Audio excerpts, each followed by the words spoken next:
Assalamualaikum warahmatullahi wabarakatuh. Baik, di video ini saya akan membahas kalimat efektif dan kalimat tidak efektif yang terdapat di dalam 3 buah iklan yang ada di Pertelevisian Indonesia. Yang pertama itu saya mengambil dari iklan kopi kapal api special mix gula aren. Baik, mungkin kita tampilkan dulu iklannya. It's coffee time. Baru, kopi kapal api dengan gula aren asli. Ciptakan pengalaman baru menikmati kopi hitam. Kopi kapal api special mix gula aren. Nah, di dalam iklan tersebut terdapat kalimat efektif yaitu nikmati kelezatan kopi kapal api special mix gula aren asli yang bikin semangat di setiap tegukan. Kenapa dan apa alasannya dia disebut sebagai kalimat efektif? Ya ini dia merujuk kepada 4 poin. Yang pertama, singkat dan jelas, yaitu langsung tanpa adanya pengulangan kata yang menciptakan keunggulan, yaitu kelezatan dan semangat. Yang kedua itu relevan karena fokus terhadap pengalaman konsumen dan sesuai tujuan iklan. Yang ketiga, ini menggugah minat. Penggunaan kata seperti nikmat, semangat, dan menciptakan daya tarik emosional kepada audiens. Yang keempat itu ya tadi pengulangan kata. Dia tidak ada pengulangan kata, tidak ada frasa yang berlebihan. Di dalam kalimat tersebut ada juga kalimat yang tidak efektif, yaitu apa?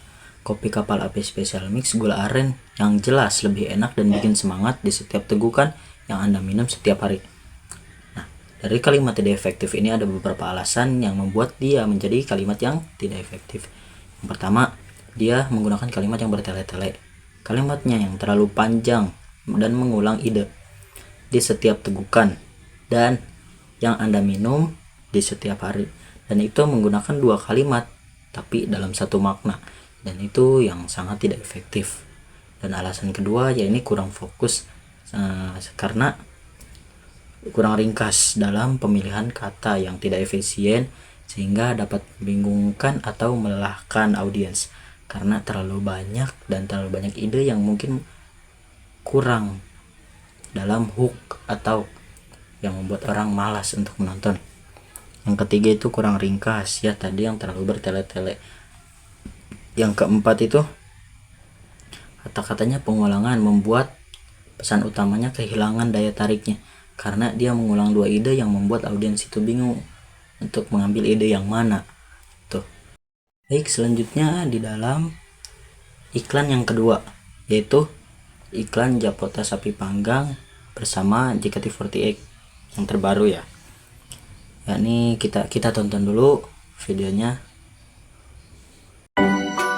Itu juga punya idola loh, Japota. Enaknya Japota itu nggak cukup satu, karena Japota dibuat dari 100% kentang asli. Diiris tipis jadi keripik kentang krenyes. Enak banget. Ini rasa terbarunya, Japota sapi panggang dengan beef sapi panggang asli. Japota asli sih enaknya. Japota sapi panggang, Enaknya nggak cukup satu. Baik, setelah kita analisis dari iklan tersebut, ada beberapa kalimat, tapi kita hanya mengambil contoh satu kalimat efektif dan satu kalimat tidak efektif. Ini apa? Kalimat efektif yang digunakan di dalam iklan tersebut itu Japota sapi panggang, enaknya nggak cukup satu.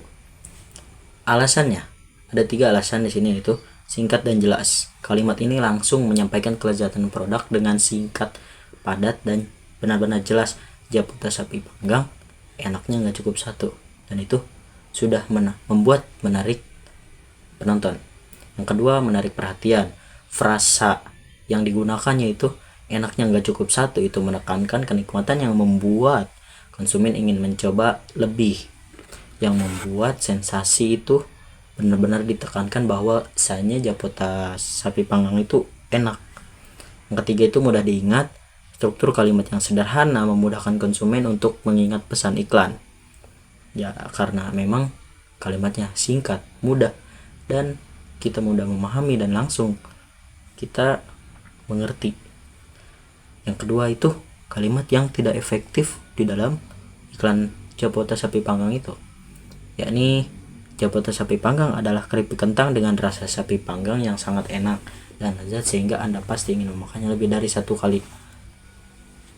Itu menggunakan kalimat yang terlalu bertele-tele yang menjadi masalah dalam kalimat yang tidak efektif.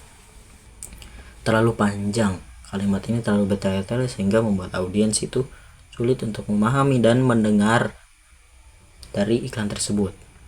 Yang kedua, kurang fokus terhadap informasi yang disampaikan karena terlalu banyak, too much information, yang membuat konsumen atau audiens itu kehilangan inti dari pesan yang disampaikan. Yang ketiga itu sulit diingat, yang membuat audiens itu sulit mengingat kalimat yang mana yang harus saya ingat, yang harus saya pahami, apakah kalimat ini, apakah kalimat itu, yang sangat membingungkan di mana inti dari pesan dari iklan yang disampaikan. Baik, yang selanjutnya dari iklan yang ketiga yaitu dari Ajinomoto.